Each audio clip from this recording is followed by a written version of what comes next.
On November 7, 1997, 35-year-old Sheila Bellish was murdered in her Sarasota kitchen. Investigators found her 4 toddlers standing in the hallway, crying, with their mother's blood on their hair and clothes. Forensic analysis of the struggle suggested Sheila had fought her attacker even after being shot in the face, moving 15 feet toward a phone before she collapsed. Police immediately focused on her ex-husband, Alan Blackthorne. He was a wealthy businessman with a 10-year history of controlling and abusive behavior toward Sheila, and they had just ended a bitter custody battle over their 2 older daughters. Despite his history, Blackthorne had a physical alibi that appeared impossible to breach. While Sheila was being attacked here in Sarasota, Blackthorne was 1,000 miles away, playing a round of golf at his country club in San Antonio, Texas. He had the motive and the financial resources to facilitate a crime, but the distance meant local Florida investigators had no way to place him at the scene. He remained in Texas, seemingly immune to prosecution for a murder that took place 2 states away. Catching a mastermind who never visits the crime scene requires dismantling a cross-country shield designed to defeat standard police work. To reach the architect, detectives would have to find a path through the people he used as barriers. The breakthrough began with a gardener named Jake Mast. He had noticed a driver in camouflage pants parked near the Belush home on the morning of the murder and memorized the license plate. Texas Rangers traced that plate to this white Mitsubishi Eclipse. The car belonged to 23-year-old Joey Del Toro, a small-time criminal living in San Antonio.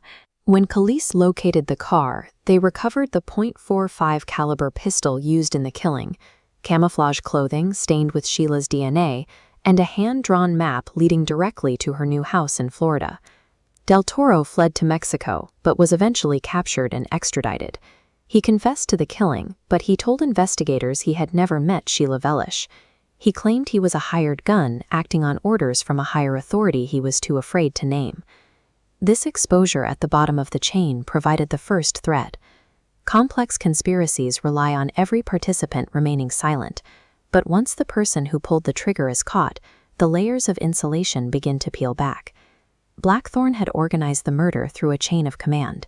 He used a series of middlemen to ensure that his money and his instructions passed through several hands before reaching the person who would commit the violence.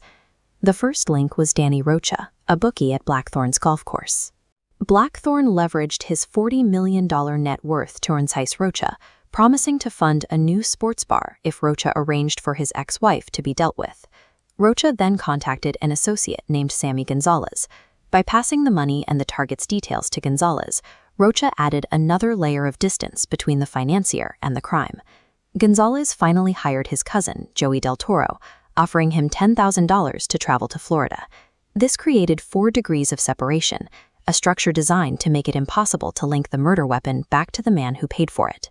Even with the accomplices talking, their statements were still the word of confessed criminals.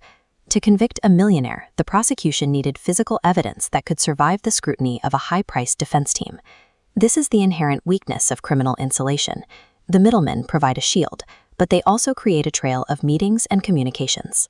The challenge for investigators was finding a physical artifact that proved Blackthorne was directing the plot from his home.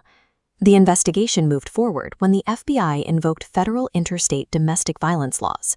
Because the conspiracy originated in Texas and resulted in a death in Florida, federal agents took over the case. This federal involvement allowed agents to bypass the limitations of local Florida police and execute a search warrant on Blackthorne's mansion in San Antonio.